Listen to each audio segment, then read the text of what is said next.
Now, I don't really believe in astrology, but I'm starting to believe y'all when y'all say this Mercury retrograde has been retrograding. Okay, so if you've been on the internet within the last 2 weeks or so, you have seen or at least heard about one divorce and or cheating scandal. Within the last month or two, I can think of 8. 8! And that's a lot. We have Tom Brady and his wife. We have Ned and Ariel. We have Tia Mowry and Corey. We have Lil Durk in India. We have Adam Levine and his Victoria's Secret model wife. Then I just wanted to show some couples that I may have forgotten, or they separated a little bit earlier in the year, but they still apply to today's topic as well. I mean, it's a lot, and I just know the divorce lawyers are being paid. But as I've been watching what is essentially the crumbling of people's lives behind a phone screen, I couldn't help but have some thoughts. And if you guys haven't noticed, you guys are like my punching bag for my opinions.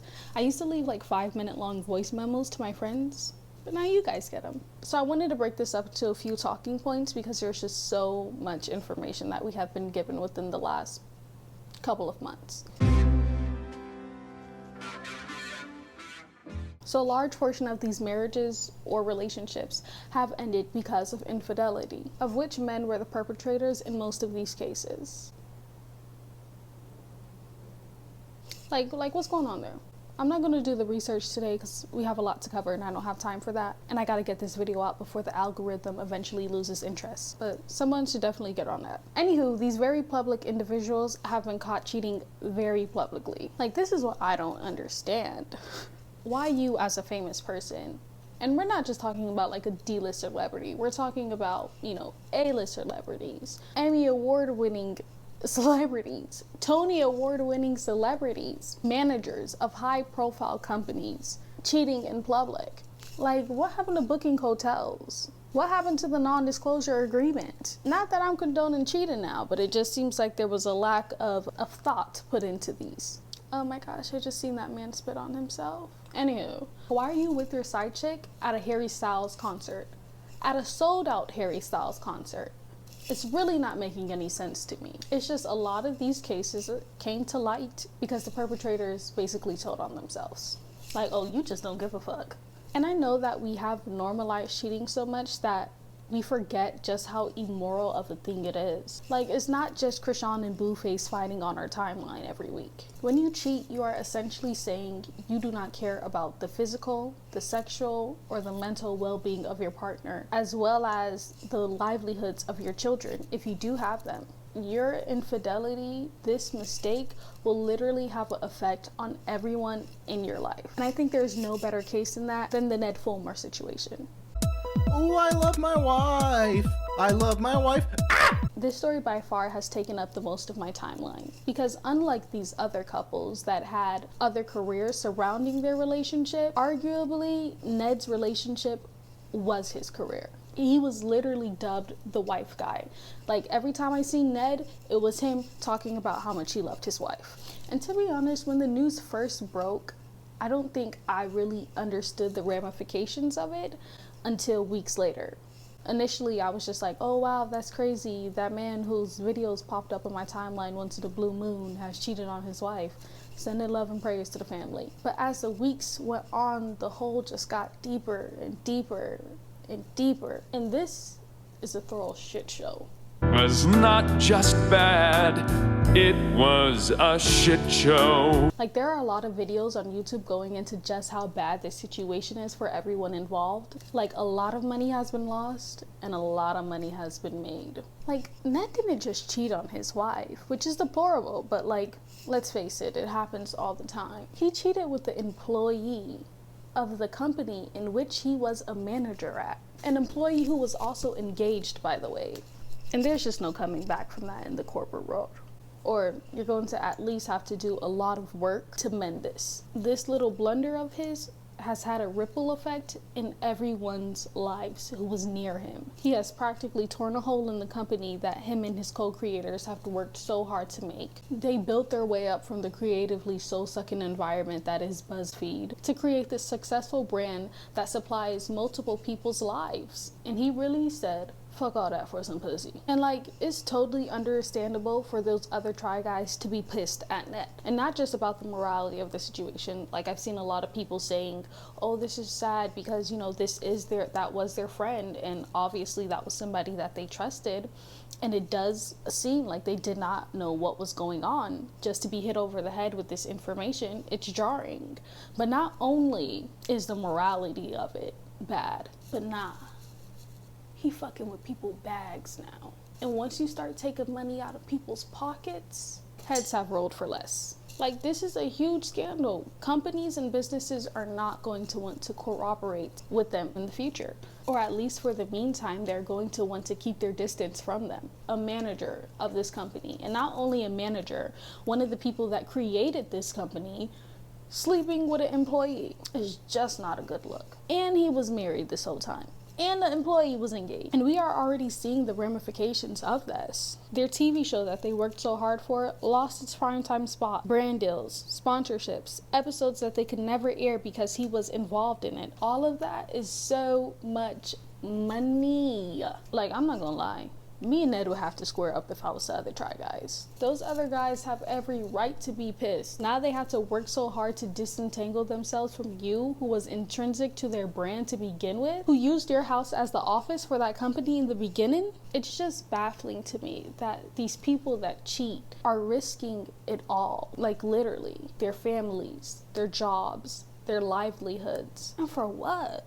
Some pussy? Like, Ime Udoka potentially lost his coaching career with the NBA, and Nia Long. Like, how do you fumble like that? I'm sorry. I would like to believe that there is no sex good enough in the world for me to jeopardize my career and family like that. I do want to take this little portion out of this video to speak about the other women involved in these stories. I know a lot of them were actively aware that the men that they were involved with were married and or had families. And it should be said that for a lot of the cases, the women involved were either younger or in a subordinate position to the men that they were involved with. And there's no doubt in my mind that those power dynamics have played a hand in the relationship. However, with that being said, I don't think these women are completely blameless. Like, there is no way you did not know that these men were married, especially for the ones that very publicly professed their love for their wives. Because I've been seeing a conversation that these women are victims as well.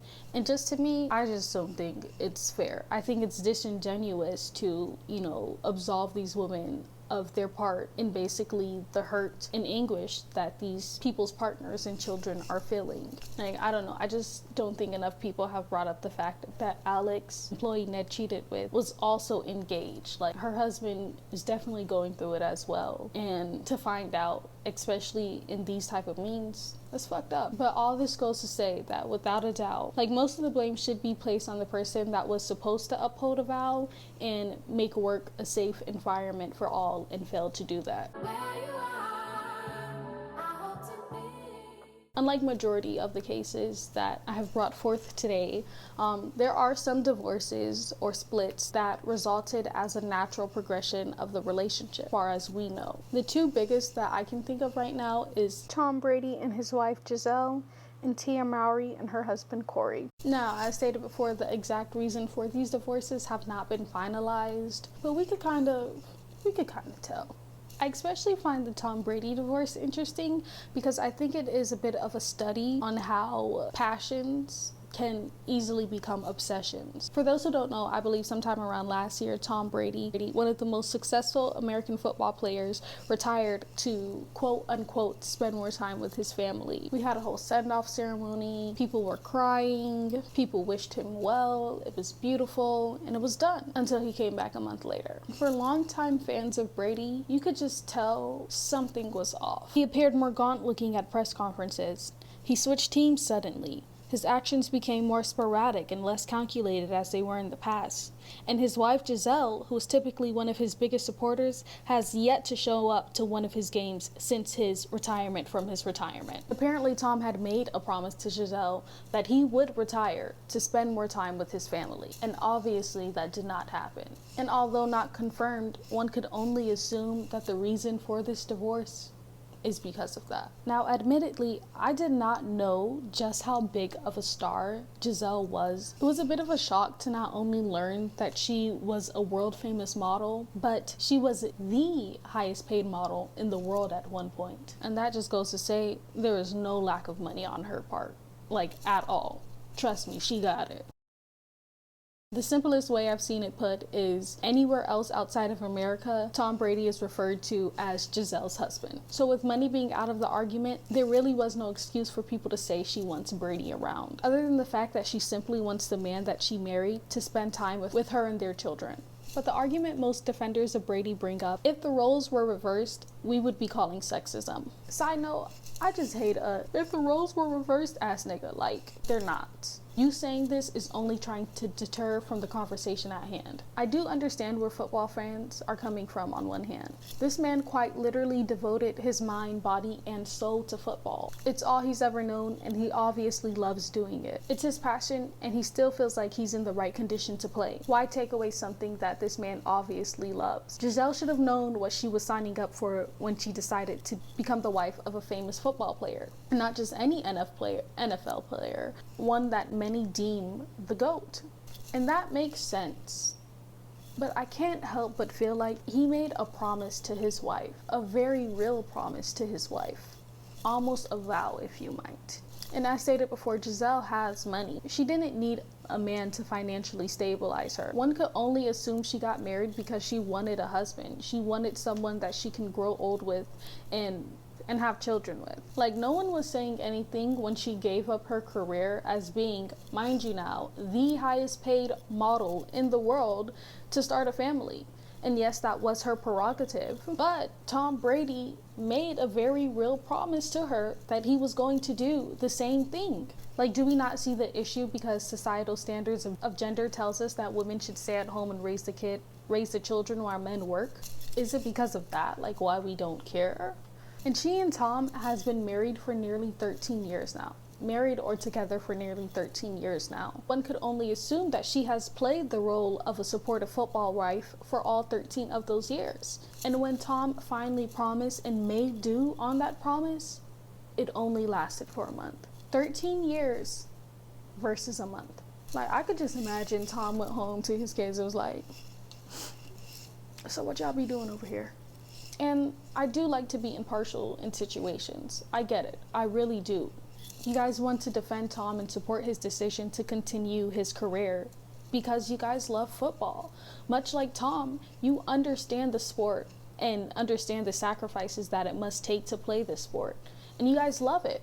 And in some way, Brady himself, he's your GOAT. This is the same plot line that's in every story about, a successful artist, the point in their story where they have to break up with their girlfriend or boyfriend or significant other to pursue their career. If this was a movie, we would be cheering on Tom Brady. But this isn't a movie. This is a man's real life that he's practically destroying. He made a promise and took it back as if it meant nothing. His word meant nothing.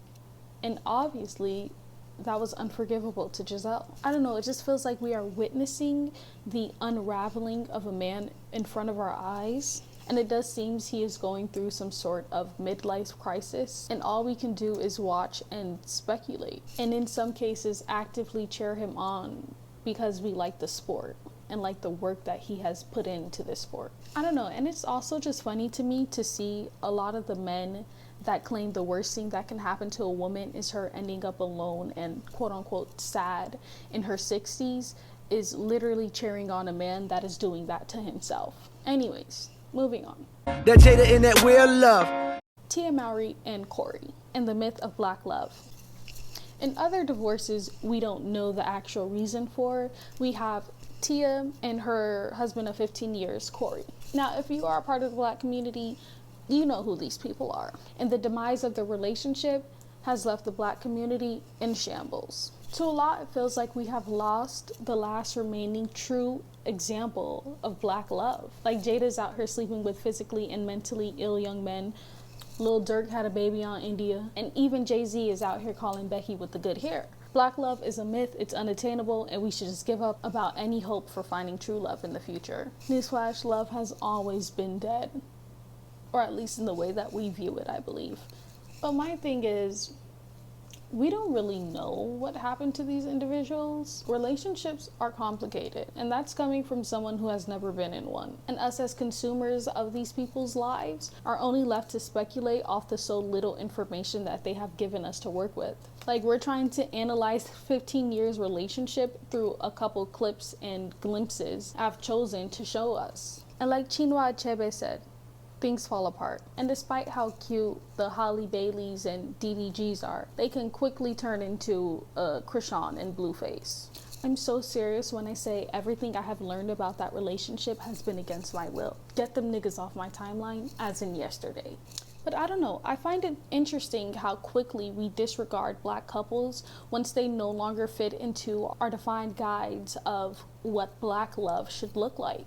Despite the fact that for years the rumor of infidelity or perhaps an open relationship type situation was going on between Will and Jada, we willingly ignored it to uphold this false promise of Black love that we had formed in our mind. You know, as J. Cole said, that Jada and that Will love. And I get it, we want to keep that alive, to have faith that we too one day could find true Black excellent love. But I'm here to tell you that couple goals shouldn't exist. Just because Quavo buys Sweetie 20 Birkin bags doesn't mean he not cheating on her and she gotta go sleep with his homeboy for retaliation behind the scenes. Just because Dirk publicly announced his love for his ex-fiance and proposed to her on stage in front of hundreds of people doesn't mean he not sleeping around on the side. Like, we have got to stop formulating this false perfect relationship in our heads and be heartbroken when these human people do not live up to them. Remember, these people are only showing you what they want us to see, except maybe Blueface and Krishan. I have literally seen too much of them. Literally. And I think the whole thing is an indication that the way we view and consume love or think it should be is misguided and can be mostly based on superficial things such as perceived success or beauty or declarations of love. Like, we cared so much about the look of these couples or their status or what they represented that it blinded us from seeing the faults in these people. Now, the mother of Black woman commentary on YouTube, Kimberly Nicole Foster, always says, when you act like your shit don't stink, you give people a reason to hate on you even more when you do something wrong, or something along the lines of that.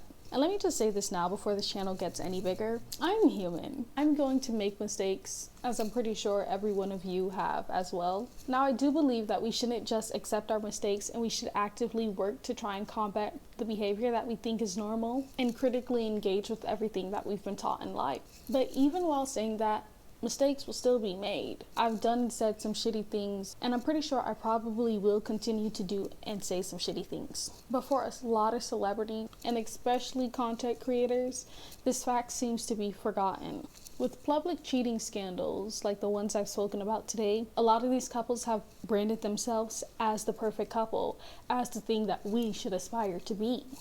So when we see men such as John Mulaney and Ned Fuller base a large part of their personalities and even their careers on loving their wives, cheat on them or divorce them, or even seeing couples we believe to be perfect such as Tia's and Dirk's fail, it causes conflict in their fans and can even invoke a very real sadness and disappointment. I even seen some people crying. They were rubbing it into viewers' faces that their love was so true, that their love was so strong, and that everyone should strive to be like them.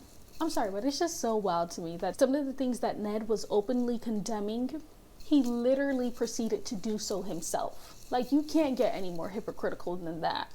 And I just wanted to interject in here and say what makes the cheating wife guy trope so insidious is because they knew what they were doing.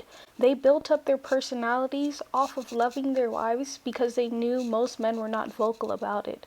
They seen this insecurity that many women had around this. The way society has conditioned not only men, but everyone to expect men to not express a feminine emotion such as love is something that they preyed upon. And don't say this is not true, because for years, someone like Drake got berated with light skin jokes and was constantly called a bitch. And he is a bitch, but not because he openly admits that women can affect his emotions.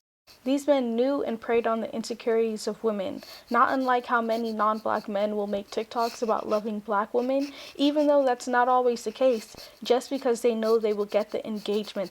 Personally, here's what I think what happened with Ned. He looked around at all the other Try guys and saw something interesting in them all, so he decided to lean into being the wife guy.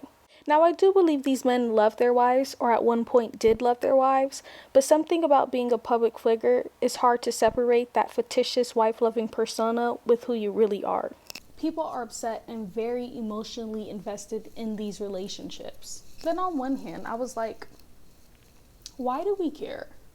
Like, why do we care about the relationships of these people that we have never met and will probably never interact with in our lives, especially over something as common as infidelity and divorces? But then I thought, but when you guys for years have crafted an image and made a living off that image, we kind of have a right to be upset. Like, you're a fraud. You have made your money off of telling us or portraying this perfect relationship, and in some cases blatantly telling us what to do and not to do in relationships. You guys have put your marriage out there for us to consume.